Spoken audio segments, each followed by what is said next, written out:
අපේ හාමුදුරනේ මෙතෙන්ට සැපෙමින සිටින සියලුම ආරාධිතයින් සියලුම දෙනායි තමත් ගෞරවයෙන් පිළිගන්නවා මමත් මුලින්ම අද සාකච්ඡා කරන්නේ මව්ගුණ ගීතයක් අක්කේ. ඒ කියන්නේ බුදුදහමේ බුදුන් අපිට දෙසුවේ මෛත්‍රියේ ආරම්භය ආදරයයි. ආදරයේ උල්පත අම්මා. ඔබෙත් මගෙත් අම්මා සංකේතවත් කරන්නට ලියවුණු සුන්දරම ගීතයකින් අද අපි මේ රස පිළිසඳර ආරම්භ කරමු. අපි අද කතා කරන්නේ රම්බණ්ඩා සෙනෙවිරත්න රචනා කරපු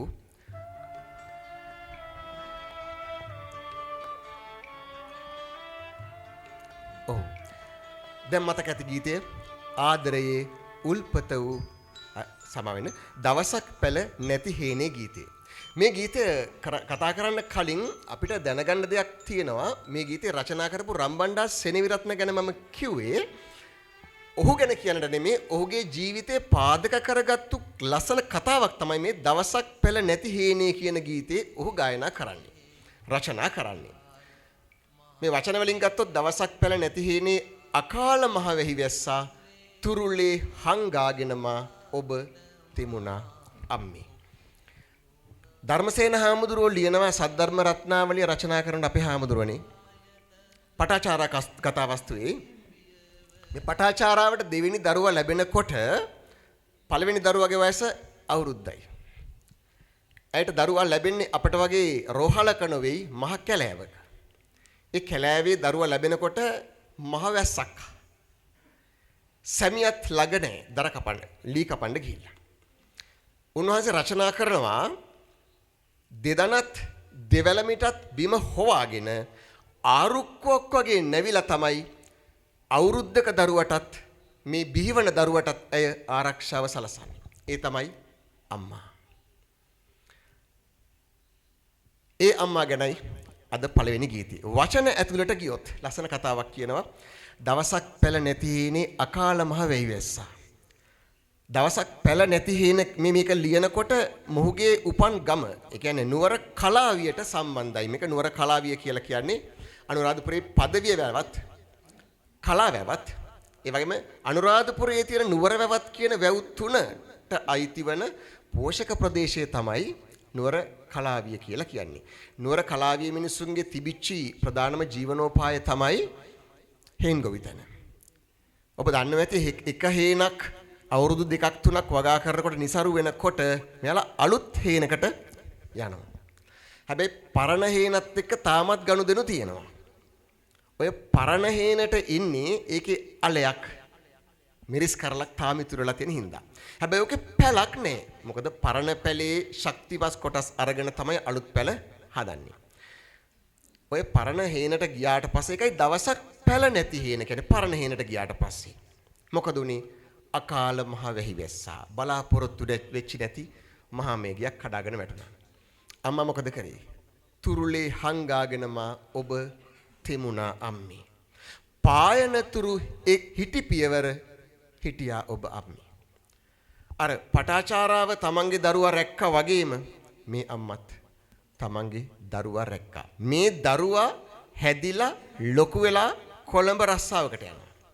අපි මේ ජීවන සටනත් එක්ක යෙදෙනවා වගේ ඔහුත් යනවා කොළඹ රස්සාවක් හොයාගෙන. රම්බණ්ඩා සෙනෙවිරත්න කියන්නේ නීතිඥයෙක් වෘත්තියෙන්.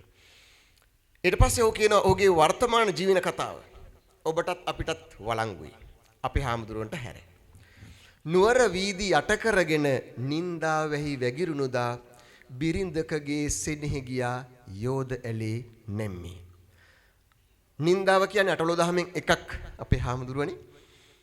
නින්දාව අපිටත් පොදුයි. මේ නින්දාව එනකොට මොකද උනේ?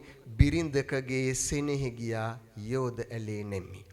බිරිඳගේ සෙනෙහස ගලාගෙන ගියේ යෝධ ඇලේ ගලන් යනවා වගේ. අපි දන්නවා යෝධ ඇලේ කිලෝමීටරයකටම බෑවුම සෙන්ටිමීටර් 10යි. ඒ කියන්නේ වතුර ගලනවා පේන්නෙත් නැහැ. දැනෙන්නෙත් නැහැ. බිරිඳගේ සෙනෙහස ගියෙත් දැනෙන්නෙත් නැතුව මේ ගැටලුත් එක්ක. එහෙම වෙනකොට ඔබේ සෙනෙහස සුවඳ දිදී දැනුණා මට අම්මේ. අර ඉස්සර අම්මගේ දැනිච්ච ආදරේ වෙනස් වුණේ නැහැ. ඒක මතක් වුණා කාටද? රම්බණ්ඩා සෙනෙවිරත්නට. ඒ විතරක් නෙමෙයි. ඊට පස්සේ කියනවා කොළඹ අහස කළු කරගෙන මුහුදු හුළඟ හඬලනකොට ඔටුන්න බිම දා දුවගෙන එන්නද එක පිම්මි. කොළඹ අහස කියන්නේ මෙතන රූපකයක්. ඒ කියන්නේ කොළඹ අහසට මෙතන මෙයා සමාන කරන්නේ කාර්යබහුල ජීවිතේ. හරිම බිසි. ඒක කළු කරගෙන මුහුදු හුළඟ හඬලනකොට මුහුදු හුළඟ දන්නවා ගමේ හුළඟ වගේ නෙමේ සෞම්‍ය නෑ. ඒකත් හමනවන්නේ මේ හඬලනවා. බලන්න මේ රචකයාගේ වචන. තරම්ම කුරිරු සමාජයකයි ඉන්නේ. එහෙම ඉන්නකොට මේ ජීවන බර දරන්නට ඔහු ගිය ගමනේ කොළඹ අහස කළු කරගෙන මුහුදු හුළඟ හඬලනකොට අහනවා ඔටුන්න බිම දාදුවගෙන එන්නද එක පිම්මේ. ඔහු කොළඹ ගියේ ඔටුන්නක් දාගන්න. අපිත් විවිධ ඔටුනු දාගෙන ඉන්නවා. තනතුරු, යාන වාහන, සමාජ තත්වයන්. මේ නිලැඳුම් අස්සේ ඉන්නේ පුතෙක්. මේ පිටිපස්සම පේලියෙත් මැද පේලියෙත් ගැහැණු පිරිමි අපි හැමෝම දරුවෝ. හැබැයි මේ මුහුදු හුළඟ හඬලනකොට මේ ගැටලු වෙනකොට මේ දාගත්තු ඔටුන්න ඒ කියන්නේ අපි හොයාගත්තු ජීවිතවල සතුටක් තියෙනවද කියලා දැන් අපෙන් ඇහුවොත් මම ඔබෙන් ඇහුවොත් ඔබ ඔය තනතුරට එන්න කලින් ඔබ ඉන්න තැනට එන්න කලින් දැකපු හීන හැබැයිවට මේ හීන ඇතුලේ තියෙනවද කියලා ගැටලුවක්.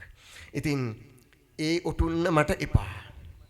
ඒ ඔටුන්න බිම දාලා දුවගෙන එන්නද එක පිම්මේ. මොකද මතක ඇති අපි පොඩි කාලේ දුවගෙන පිම්මේ ගිහිල්ලා තමයි අම්මගේ දනිස් දෙක බදාගත්තේ. මේ දරුවට ලොකු වුණාට තාමත් ආසයි අම්මා ළඟට දුවගෙන යන්න. ගීතේ අන්තිමට හැබැයි කියනවා එක ඉල්ලීමක් කරනවා ආදරණීය අම්මගෙන් මං එනතුරු ඉදිකඩ ළඟ ඉන්නවාද අම්මේ. අර ඉස්කෝලේ ගිහිල්ලා දුවගෙන යනකොටත් අම්මා හිට දැම්ම ඇවිල්ලා පේනවා ඇති. අම්මෙක් අපේ ආදරණීය අම්මා කෙනෙක් ඉදිකඩ ළඟ තමයි අම්මා ඉන්නේ. හවසට සෙල්ලම් කරලා දුවන් යනකොටත් ඉන්නේ අම්මා බොහෝ විට ඉදිකඩ ළඟ බලාගෙන. දැන් මං ලොකුයි හැබැයි මං එනතුරු ඉදිකඩ ළඟ ඉන්නවාද අම්මේ කියලා අහලා අපි හැමෝම වෙනුවෙන් ගුණදාස කපුගේ තමයි ගායනා කරේ. අපි යමු ගීතේ.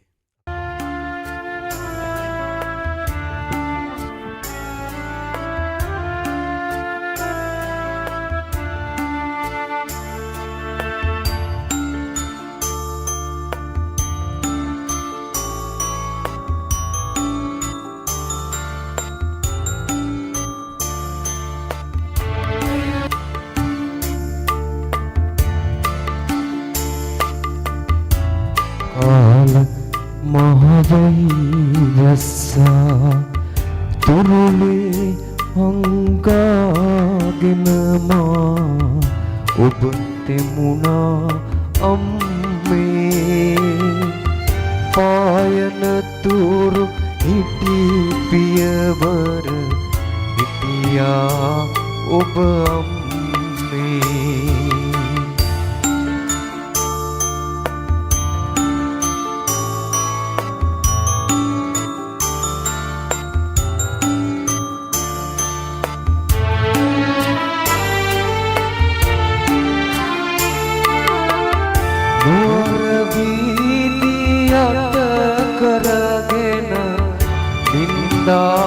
වෙහි වැකිරුණදා බිරිඳකගේ සෙනෙහේ ගියා යෝධ ඇලෙන මේ ඔබේ සෙනෙහස සුවඳ දිදී දැනුණා මට අම්මේ ඔබේ සෙනෙහස සුවඳ දිදී දැනුණා මට අම්මේ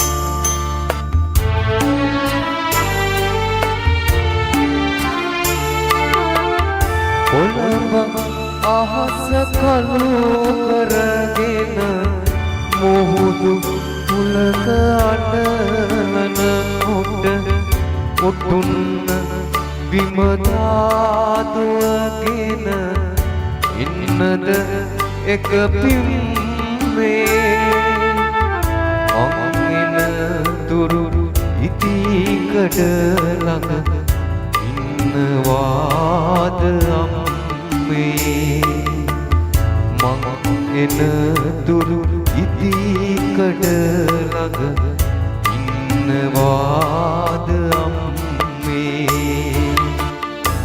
මං එන තුරු